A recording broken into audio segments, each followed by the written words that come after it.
안면 거상을 고민하신 분들의 대부분은 처짐이나 주름에 대해서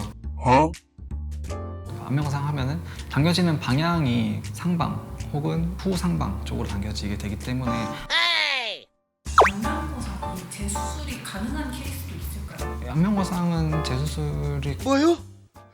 안녕하세요. 교성형외과 이동규 원장입니다. 오늘은 안면 거상의 대표적인 수술 방법에 대해서 설명드리고 어떤 수술 방법이 적합한지 알려드리는 시간을 갖도록 하겠습니다.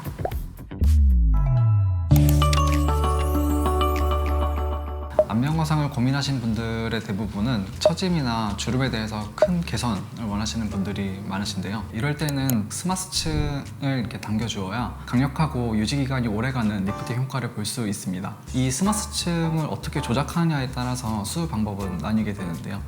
오늘은 스마스층을 다루는 수술 방법 중에서 딥플레인 안면 거상 그리고 이중평면 안면 거상에 대해서 설명드리도록 하겠습니다. 딥플레인 안면 거상이란 피부 박리 범위를 최소화하고 피부와 스마스를 한 번에 박리하는 방법을 말합니다. 피부와 스마스층이 하나의 유닛으로 이렇게 당겨지기 때문에 강력한 리프팅 효과 그리고 수술 시간이 비교적 짧은 장점이 있고요.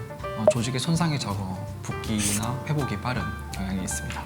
대신 스마스와 피부의 층을 한 방향으로만 당길 수 있어서 복합적인 처짐이 있는 분들에게는 어느 정도 한계가 있을 수 있습니다.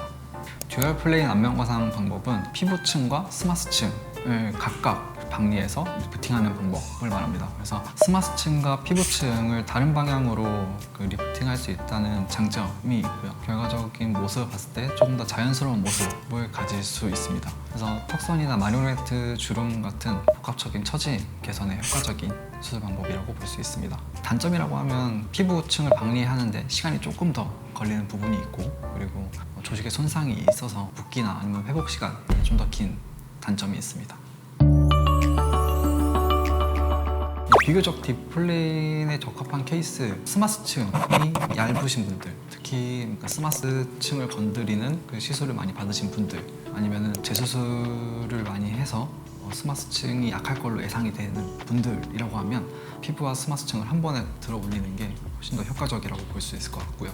듀얼 플레인 안면 거상이 필요하신 분들은 얼굴에 복합적인 처짐이 많으신 분들이라고 볼 수 있는데요.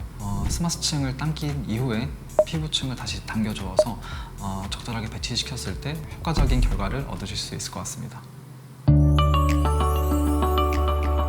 원장님들마다 차이가 있는데요. 저 같은 경우는 두 가지 방향으로 진행하고 있습니다. 그 헤어라인 안쪽으로 들어가는 절개 방법이 있고 그리고 헤어라인을 따라가는 절개 방법이 있습니다. 구렛나루를 조금 살리고 싶으신 분들이라고 하면은 헤어라인을 따라서 구렛나루를 살리고 나서 귀 앞쪽을 통해서 진행하고 있고요. 귀에 헬릭스를 따라가다가 트라고스를 따라서 절개를 진행하고 있습니다. 이어 로브를 통해서 지나가다가 귀 뒤쪽 라인에 맞춰서 절개를 진행한 후에 헤어라인 쪽으로 약간의 S 패턴을 그리게 진행하고 있고요.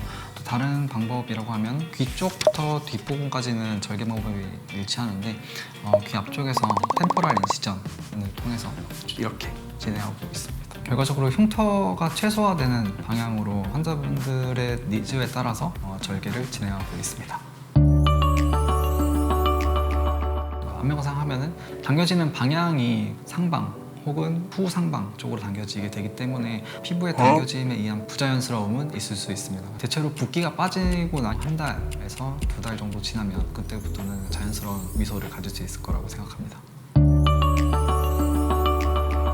어쨌든 박리 범위가 많기 때문에 이 부위에 피나 장액이 차오르지 않게 하는 것이 가장 중요한데요. 그래서 수술 후에는 보통 한 달 정도는 땡기미를 충분히 착용해 주셔야 갑자기 붓기라든지 피가 차오르는 것을 예방할 수 있고요. 고정하는 실이 녹으면서 스마스층이 좀 풀릴 수 있기 때문에 당겨놓은 피부가 유착이 될 때까지는 과도하게 얼굴 마사지는 피해 주시는 것이 좋을 것 같습니다. 안면 거상이 재수술이 가능한 케이스도 있을까요? 안면 거상은 재수술이 가능하고요. 사실 안면 거상을 한번 했다고 하더라도 노화가 된 부분을 개선하고 그 상태부터 다시 이제 노화가 시작되는 거기 때문에 필요한 처짐이 있는 부분이라고 하면 그 부분에 대해서 피부나 아니면 스마스층을 조작해서 안면 거상을 진행할 수 있을 것 같습니다. 이런 경우에는 피부층이나 아니면 스마스층이 조금 약해질 가능성이 있기 때문에 이런 경우에는 오히려 딥플레인이 조금 더 효과적이라고 볼 수 있겠죠. 지금까지 안면거상의 대표적인 수술 방법인 딥플레인 안면거상과 듀얼 플레인 안면거상에 대해서 알아보았는데요. 환자분의 개개인의 상태와 원하는 결과에 따라서 적절한 방법을 선택하는 것이 중요한 만큼 성형외과 전문의와 충분한 상담을 통해서 수술 방법을 결정하는 것이 중요하다고 생각합니다. 이 영상이 도움이 되셨다면 저택 구할 부탁드립니다. 감사합니다.